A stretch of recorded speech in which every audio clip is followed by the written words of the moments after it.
you are in here and you are on Jacked, the Meetup app, get in the line. You are backslidden.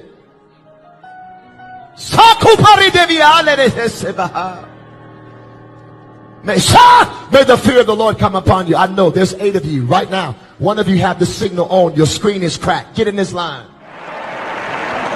I get so sick of sissies, I don't know what to do. I'm sick of sissies. And half the time bringing them in somebody's church, fanning over somebody's choir, I'm sick of sissies. Just sick of them. I wish I had more time, but listen, you know what?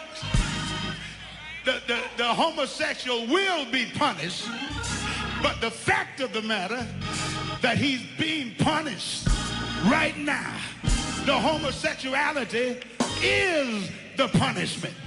Your switching is the punishment. Your high heel shoes is the punishment. Your pocketbook and your lipstick is the punishment. Your tight pants is the punishment. The worst thing God can do to you is turn you over to you. You want to feel like a girl. I wish God would give you the monthly of a girl. I wish he have you bleeding out of your butt. I believe he have you. I believe God. Young women, you are not a cover girl. You know that young man is gay.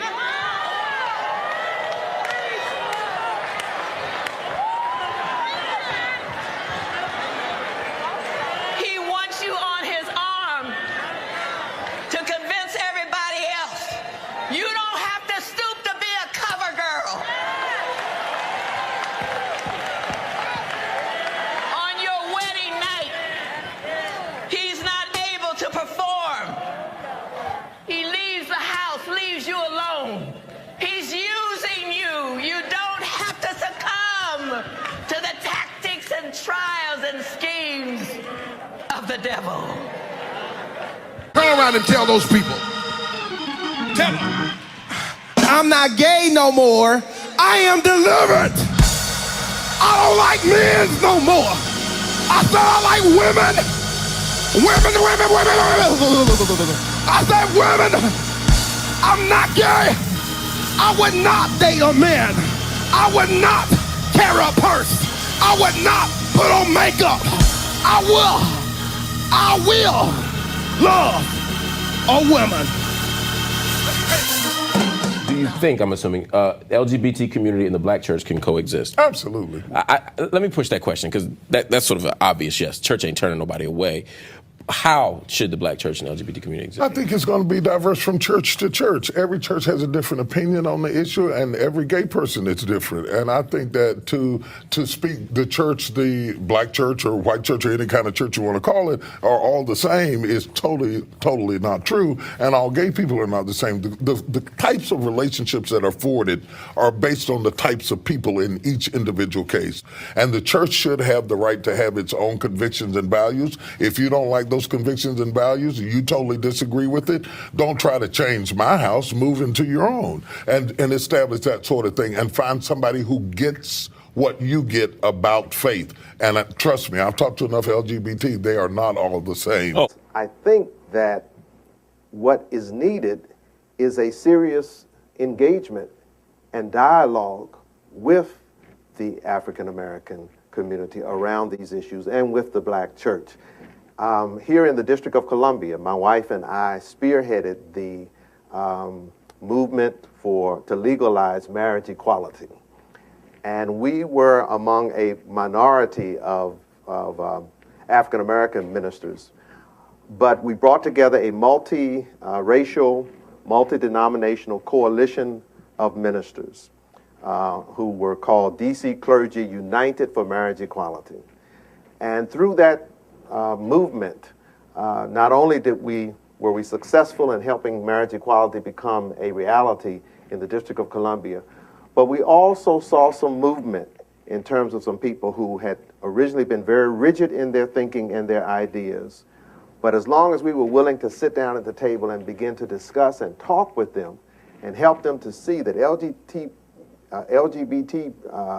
people are not just some statistic. These are human beings, just like all of us are human beings. All types of family configurations have existed down through the ages. And so it's nothing new about this. But if you look at half of our choirs,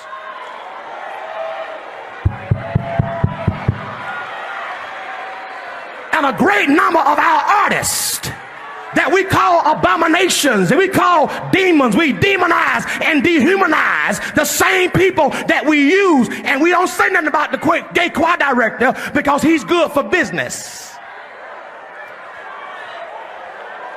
As long as the choir sound good, I ain't saying nothing about his sexuality. We have done what the slave master did to us: dehumanize us, degrade us, demonize us, but then use them for our advantage. On one hand, you quote homosexuality is an abomination from Leviticus, but you say that right after you ate some shrimp, some catfish, and some lobster.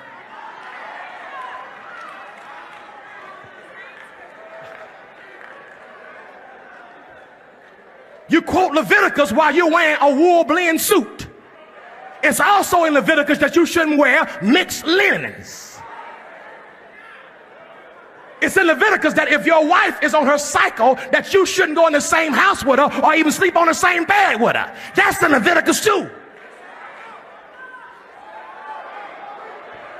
Here's my point. We pick and choose the scriptures that we want to use to beat folk up with,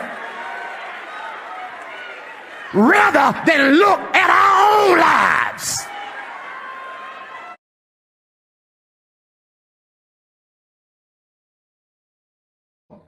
Without a question, the Black church, the Black American church, is the strongest pillar of the Black community. From slavery until now, that has been the place that the Black community collectively has been able to call home. Two groups of individuals who have been pillars of the Black church have no doubt been Black women and Black LGBTQ people. We've been choir directors, armor bearers, deacons, sometimes even the pastor. I'm just saying, we're here to tell the truth. Here to have the conversation about the challenges that the Black church faces when it comes to reconciling the reality of human sexuality with the idea of faith is our friend, the Reverend Dr. Brandon Thomas Crowley, who is the head pastor of Myrtle Baptist Church in Newton, Massachusetts. We're talking about queering Black churches, being gay in the Black church, and reconciling faith and sexuality. There seems to be this hyper focus, especially in the Black church, on sexuality and particularly homosexuality. So what is it about the Black church that emphasizes the fault of sexuality and particularly homosexuality? I'm going to correct one thing that you just said. It is not unique to Black churches. And I don't believe that there's anything as the Black church. I believe that there are Black churches. We're all very different. I think though, Black Christian heteronormativity is a very unique phenomenon. Yes. So I'm saying the same thing you're saying, but I'm nuancing it a bit so that we don't make the Black stuff seem like it's worse than the white stuff. Like they crazy too. All right. And in a lot of ways, it is whiteness that is the creator of heteronormativity. And when Black people practice homophobia, we are actually practicing forms of whiteness. Let me explain why I say that. So prior to colonization, indigenous cultures in both the North American continent, West Africa, Mexican context, persons who did not fit into the binary of male or female, or persons who were LGBTQIP+ were not demonized. They were actually considered, in many cases, especially in West Africa, sacred conduits to the spirit world.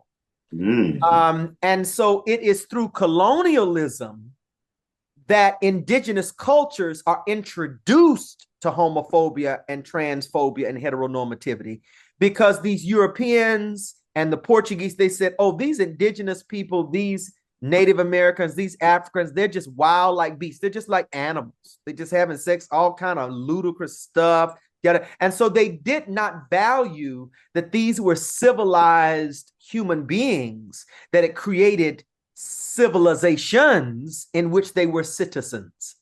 They just considered them to be the wild and to be animal, cattle, not even full human beings. That's why they talk about, we weren't even considered full-fledged human beings here in the United States of America. Think about how they treated Native Americans with the Trail of Tears. Yeah. They treated enslaved Africans coming from West Africa. So what that tells us then is that when the enslaved Africans were put on the hulls of those ships, there was not this overarching African notion of homophobia.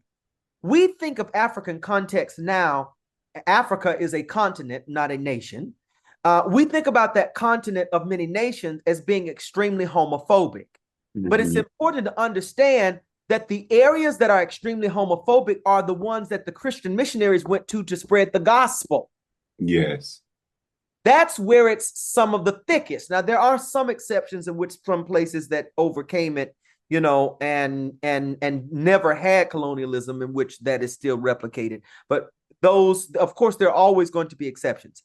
There are all different types of societies. There were societies that were monarchies, patriarchies. There were some in which the women were warriors. There were some that were heteronormative. There were some that were more queer. Like, there were all different types. It was not some homogenous sort of thing in which they were all the same.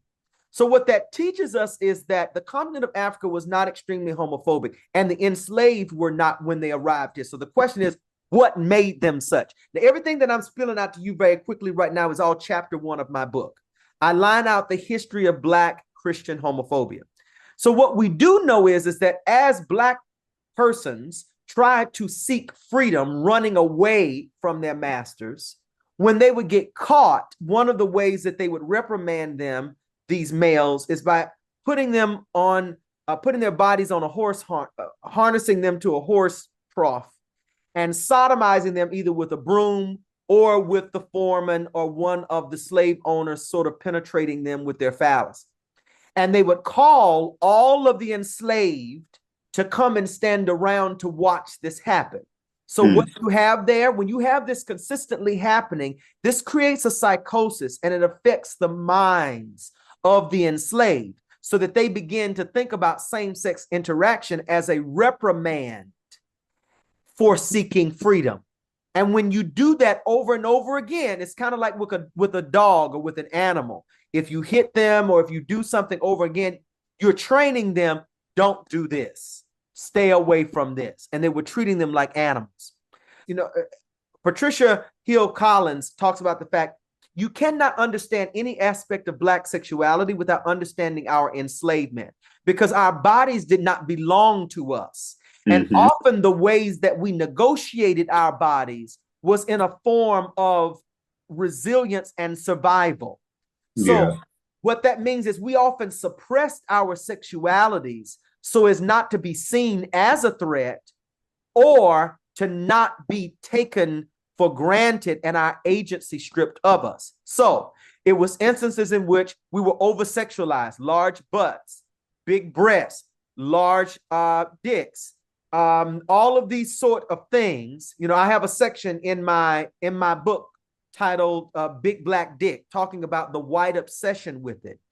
Make me come back to that, because there's a very good point that I need to make with that.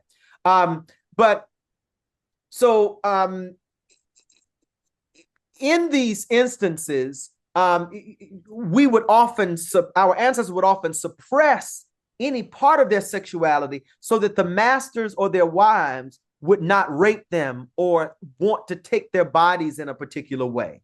And often the males would do the same thing and suppress their sexualities, because the reason most Black men were lynched was because of lies that they had raped white women or touched them inappropriately. Emmett Till becomes a prime example of this. So you're taught to be docile, to suppress your sexuality, to not be seen as a white threat. But over and over again, our bodies were taken advantage of, and it was often done in the form of molestation and rape. Now, we know that is the case with the different hues of skin color, creating of mulatto classes, an outdated term. But I had a question. I had a hunch that there was a white male obsession with the black male body. Yes. And a second ago, you were this, making a point about the obsession with black dick. Yes. And this is where I get into that section in the chapter because the interesting thing is, when lynchings would take place, they would castrate the person who was being hung. And this would be after church, they would do hangings from a tree in front of the church, bringing food to have a picnic, and pass around the phallus of this person. Why do you want to touch this man's genitalia? And then they would put it in a jar with vinegar and can it and put it in their windows as a souvenir, but also as a threat to all the other enslaved males. This is what we could do to you. And we could keep you alive when we do it to you. So I went searching in the archives, and I found that one of the first lawsuits that was won was pertaining to an enslaver abusing their enslaved was in the early 1700s in New Hampshire. There was a group of housewives that knew that their husbands owned what was called a sex farm. And this is where, to create a new free labor force, you would bring your slaves together and force them to mate with each other in order to get them pregnant so that you could have a new free workforce and not have to buy more slaves. But they would send, as the night would go on, they would send the women away, the female slaves, and then they would do the most detestable of things with their male slaves. And you're not going to tell me that this is the only time that this happened. You're not going to tell me that this is the only time that this happened. Because the homoerotic nature of lynching itself lends us into this. There's even one narrative of a slave boy named Luke that I talk about in this first chapter, who the slave owner's son was gay. And they talked about the fact that he was sort of weird, and he went up to New York and he came back with a limp. So supposedly it was a hate crime. Somebody beat him. He went off in some alley somewhere doing something he shouldn't have been doing. And so he comes back and they assign Luke to be his attendant, his main slave. And Miss Minnie, who's the cook, I believe that was her name, she would walk by the room and hear all these noises. And she would look through the peephole and she would see what she called the most detestable things. The master had Luke tied up to the bed, penetrating him. And then Luke had the master tied up to the bed, and Luke was penetrating him. And they were doing all of these things.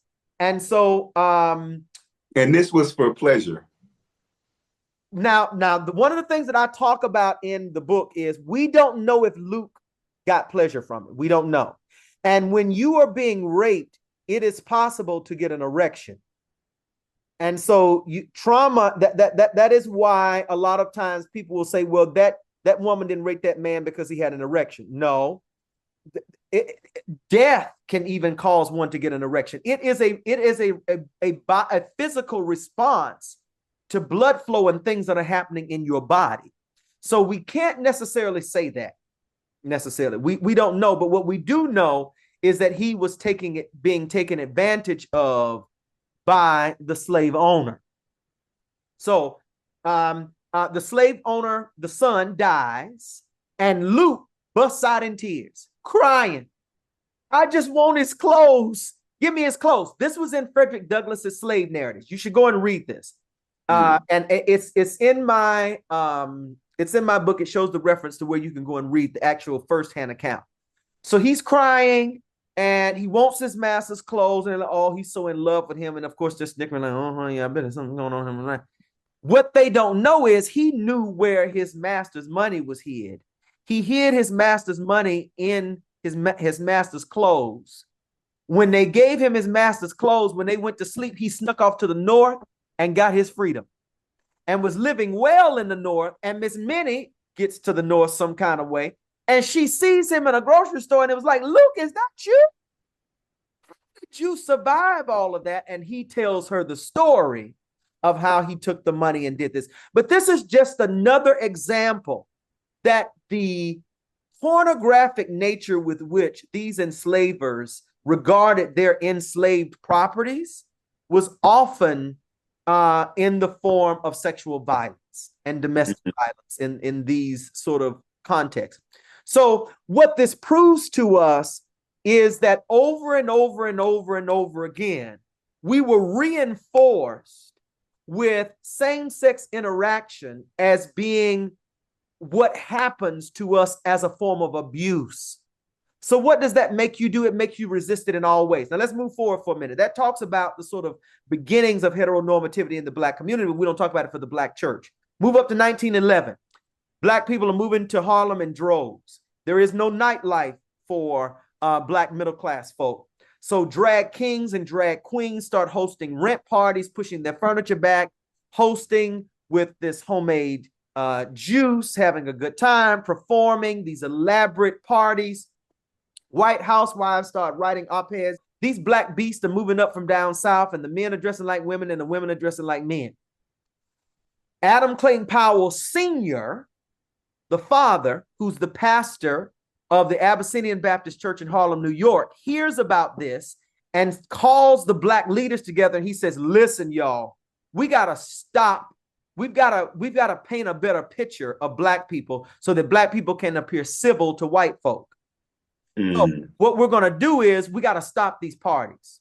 And the way to stop these parties, he says this language prior to James Dobson using it on the radio with white Christian terrorism. He says, gay people are a threat to Black family values. And he, from the Abyssinian pulpit, launches the first ever campaign against homosexuals in a Black church in the United States. Wow. So what that tells, so this is what I need you to understand. The first major movement against homosexuals in a Black church was not because of a scripture. It was not because of an allegiance to the Bible. It was not even because of theology. It had nothing to do with God. It had to do with Black people wanting to make upper middle class Black people appear civil to white people. Indoctrinated racism is the bedrock of Black Christian homophobia. So that morphs into more and more and more and more and more of this language. So when you're talking about why sexuality is regarded the way it is in the Black community, you've got to first understand that our secrecy is rooted in a form of survival. So you can't fully demonize it. It is a psychological byproduct of our terrorism to want to suppress our sexualities. Obviously, African and Black queer people existed before these sexual assaults on the plantation. So were there any separation of understanding between the two? So one of the things that I have been trying to do is to intentionally find, to really do some work on same-sex slave narratives. And here's why that's so hard to find in the archives and in the data, because of the secrecy and sexual suppression that I just spoke about. So if the last thing you wanted is then to be seen as a sexual deviant who is not doing sex in the procreative way. So even if you had that mindset before, being indoctrinated with that in this way, you're not going to let that be known. Yeah. And then the other thing you have to understand is that even the companionships, even the same-sex companionships often had to be done in forms of secrecy. Not every plantation allowed their slaves to get married. Just like every plantation didn't allow their slaves to get baptized. Some of them said, we're going to baptize them so that they can serve iced tea to us in our houses. We don't want unsaved vagabonds working in our houses. Others said they can't be saved because they don't have souls. You have to understand that this secrecy thing is huge. So, one of the ways that you would have something like this catalog that you would look for in the archives is that you may try to look for love notes. But the ability to read was illegal or write. And you definitely, if you could, you were not sending love letters across to another plantation to show documentation that you could. You would be hung for that. Mm-hmm. So it becomes really hard. So what we have to do then is to read history with an awareness that queerness did not just begin. There was William Dorsey Swann and another black drag queen, and they were freed slaves. So we know, knowing that those two folks existed, we know they were there somewhere. Yes. The first sort of drag performer in the United States. Yes, William Dorsey Swann. You're right. So and I think the other thing that helps us to know that is because they existed on the continent. Mm-hmm. And so for them not to exist in North America would suggest that the transatlantic slave trade had a way of de-queering bodies and people. And in many ways, maybe it did, because it took from us something, but only in the sense of us being able to operate in it fully. Mm-hmm. Not the fabric of who we were and are now. Our ancestors now had people dictating to them what their sexuality was and had to be, and how they had to operate in it. Yes, they had control over their sexuality, their gender. I mean, in every aspect of the word. And let me also say, William also had friends. Because I'm going to tell you one thing that's very interesting is that everybody wants to call him the first, and I'm not trying to poo-poo on anything. I am not. Well, we know he wasn't, because there was a report that said that they mixed that picture up with another black drag queen. Yes. So, but also they had communities in which they did this. So I let me say one other thing too. I think we also have to we have to read with queerful awareness the roles that witches and hags and root workers had in the pre-Reconstruction Black church that Albert Rabbitoe described as slave religion. Because you got to understand that one of my arguments in my book is that Black churches need to go back to their pre-Reconstruction ideals. Prior to Reconstruction, Black churches operated in the shadows of white America, where white America didn't know it. They would rush off when the master was asleep because it was feared that if they gathered together, that they could stage a revolt. When emancipation and failed reconstructions, multiple ones, happens, then Black churches are now thrust into the white gaze. And that's where we have respectability politics coming in. And so before, you had this interesting mixture of interfaith practices going on in early Black churches of mysticism and, stuff that we might even consider to be like voodoo and hoodoo now. These things that were happening, root work, witches were not considered to be something on a broom. They were people who worked the roots as doctors, medicine people. So the ancestral talk about ghosts and paints and all of these sorts of things, this was all woven together. And many of the enslaved Africans that arrived here in the early 1600s were Muslim. Yeah. We had an interesting thing going on of white puritanical. Well, I don't know if I'll call it white yet, because I don't know if the settlers had completely become the categorization of white by that time. But you have these European settlers who are practicing puritanical Christianity, mixed with Islam, mixed with African indigenous practices, and a lot of other traditions coming together too. And all of this is happening. And there's something very queer about that. Very queer about that. And I think we have to also read queerness beyond just sex. Let's get into the actual theology around queer sexuality, queer identity, that sort of thing, and particularly for queer people, LGBTQ people, gay people who are looking for affirmation in the scriptures, that sort of thing. What would your advice be? First off, now I am going to take you to the scriptures, but I am going to tell you to liberate yourself from needing to have everything, to see everything written in an ancient text that was written by men. There is no way that one book can answer everything. If that book could, that book would be God.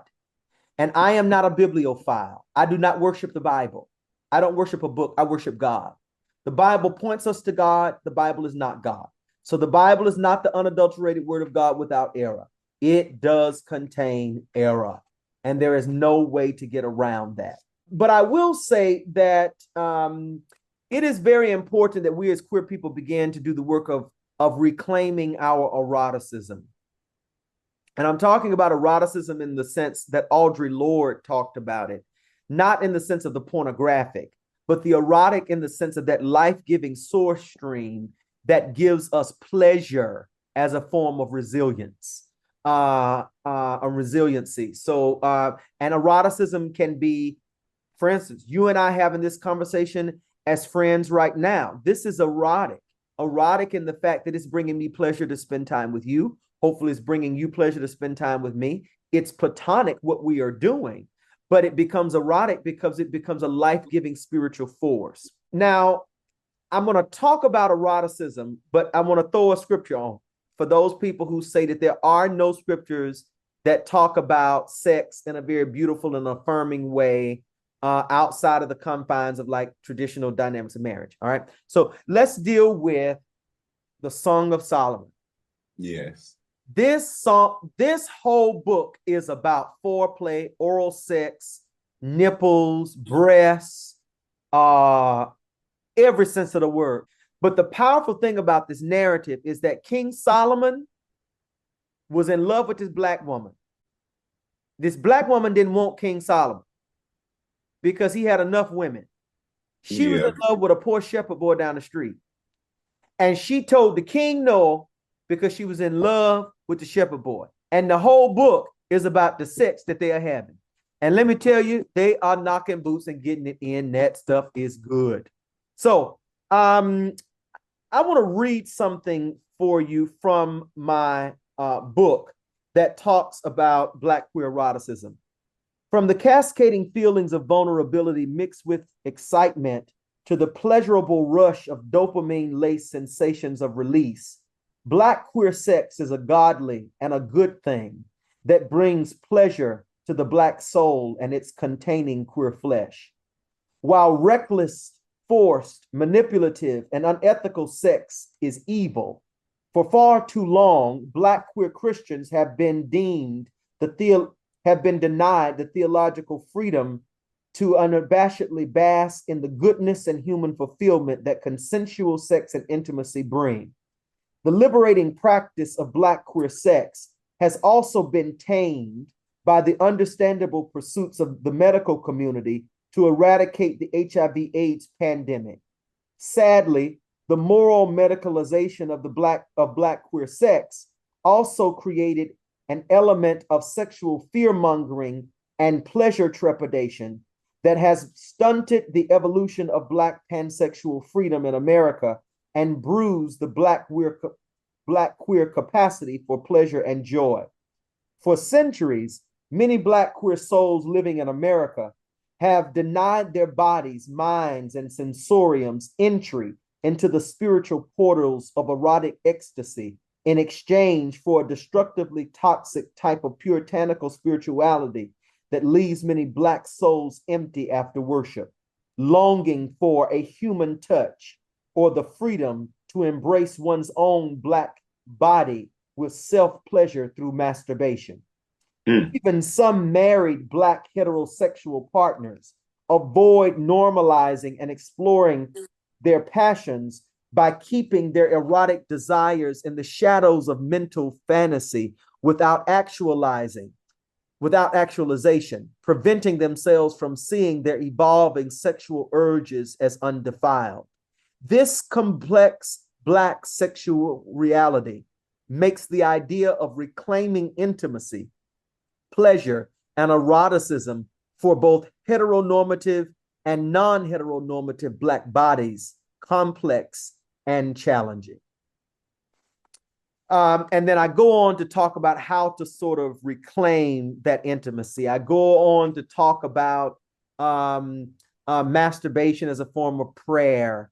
I go on to talk about resisting the sort of demonization of female genitalia. And looking at all of these spaces as spaces that are ripe for theological conjecture. So we got to make sure we check out this book, Queering Black Churches. Make sure we check that out. How can we get a copy of this book? Here's what I would say do. If you would go straight to Oxford University Press. Oxford University published the book. Go straight to the press and buy it from the press. From the website. Or instead of Amazon, or go to a Black or BIPOC or queer bookstore and ask them to order it. Now, Here's the thing. You're going to pay a little bit more for it. You're going to pay about $5 more. You're going to pay a little bit more, but what you're going to be doing is putting more money in a Black bookstore or a queer bookstore. And the other reason why I want you to ask them for it is because every time that's happened, they've said, I didn't even know something like that existed. I'm going to keep that on the shelf. And those places are what's keeping my sales going. And let me also say, I don't make any money off of this. I only get 5% per book. Academic books, you don't make any money. So I'm not making any money off of this. And so I'm not selling this to make myself wealthy. I'm not making any money off of it. I am doing this for the good of the community and for what it contributes to the community. Last question. Why is it important to make Black churches in particular, all churches, but we're talking particularly about Black churches right now, queer inclusive, welcoming spaces for the Black LGBTQ community? One thing I'll say before getting directly to the question is that one of the arguments that I make in the book is that the Black churches are innately queer. Yes. Okay. And by that, I am saying that the civil rights movement was a type of queering of the American legal system. And these Black churches that often mirrored a lot of white churches. I think about a lot of Black churches, their bylaws are the mirror image of the white churches they came out of. They just copied and pasted their name on the top. Even though that is the case, it is important to know that they are really queered versions of white Christianity. It is a subversion of the norm, because in white Christianity, only white people were revered as sacred beings, not Black people. When you queer something, you turn it on its head. You subvert the norm. It's the biblical thing of the first shall be last and the last shall be first. People think queering means making the church gay. No, it means making the church more equitable, making the church more just. Because queering should not only address LGBTQIP plus issues, but if you're queering your church, you also need to get rid of sexism. You also need to deal with classism. A lot of churches that are open and affirming, especially a lot of white ones, are upper middle class, and they are classist. So a lot of what I'm doing is calling the Black church back to its original mission. And when Black churches, prior to Reconstruction, they didn't have an usher at the door checking to see, have you had sex with a man? Being a man, you didn't have sex with a woman, you can't come in here. It's a whole lot of sexual activity going on. A lot by forces of trauma. And that was not even a concern. This comes later on down the line. So, but the main question you asked me is around Black churches being queered and why. So one of the things that I would say is that if Black churches wish to be Black and to remain Black, then they must become queer. Because for me, To be black is a radical cultural counterclaim, and to be queer is a radical cultural counterclaim. And to be black and queer is different from being white and queer. And being black and queer is different from being just black and heterosexual. Yes. And so Horace Griffin writes this book called Their Own Receive Them Not, that the black church is at fault because it doesn't receive its own. And when we reject portions of our community, we lose our blackness. You lose your black card when you begin to ostracize your own black people, especially when you know that heteronormativity is the product of colonialism. So that means that what you are saying is that you are going to use colonialism as a weapon against your own people. The very thing that was weaponized against you, you're not going to use against your own people. That's a replication of colonialism, and it's a stripping of the blackness. So there are a lot of churches with black people in them, but they're not black churches anymore. If your church is homophobic, it ain't a black church. It is a hate organization that is masquerading as a church. So one of the reasons that black churches must queer their context is so that they can remain black. Now, let's go back. To be Christian is also queer. Christianity is a very queer religion. It is a religion that says the first shall be last and the last shall be first. It is a religion that talks about the poor. It is a religion that says that you are to give up your all. If you want to follow Jesus, you got to give up all your all to the poor in order to follow him. For instance, you think about what Jesus did. The law said, if you have had sex, you are stoned if you've committed adultery or with fornication. Jesus queers the law. Instead of upholding the law, which is culture and society, as the sort of experience, Jesus upholds the woman that is identified as the sin. He queers the interpretation of the law in that moment, because what those people were saying was actually accurate. Now, there are some ways in which they also slightly got it wrong, because it also says that both of the persons who are guilty must be brought in order for the stoning to take place. So Jesus is actually still in line with the law, but he does a queer reading and says, he who has not sinned cast the first stone. Jesus didn't even question the loophole. He says, you know what? I know the law says this, but any of y'all that ain't never done nothing, y'all be the first one to throw something. I'm going to queer this up real good. Jesus does this with children are the marginal parts of society. Jesus says, and his disciples said, no, keep them children away. Jesus is doing important adult God stuff. Jesus said, no, suffer the little children, let them come unto me, forbid them not, for such is the kingdom of God. That is a queering of the social order. When Jesus talks about divorce, he's not talking about two people who are equal parties saying that they want to leave and no longer be together. I get sick and tired of people talking about Jesus was talking about that. He wasn't talking about that, because women were not citizens and beings. They were owned by their husbands. Dowries were exchanged for the husband to pay the father for all the money that it took in order to breed her and to make her. So they were property. But when these men got tired of their wives and wanted a younger, tighter version, they would divorce them. And when women were divorced, it would change their socioeconomic status, and they were now restricted to poverty. They couldn't work jobs. They couldn't climb up for upward mobility. So Jesus says, you men that are divorcing these women because you want a younger version, I'm telling you right now, this is evil. This is wrong. That's what he's demonizing.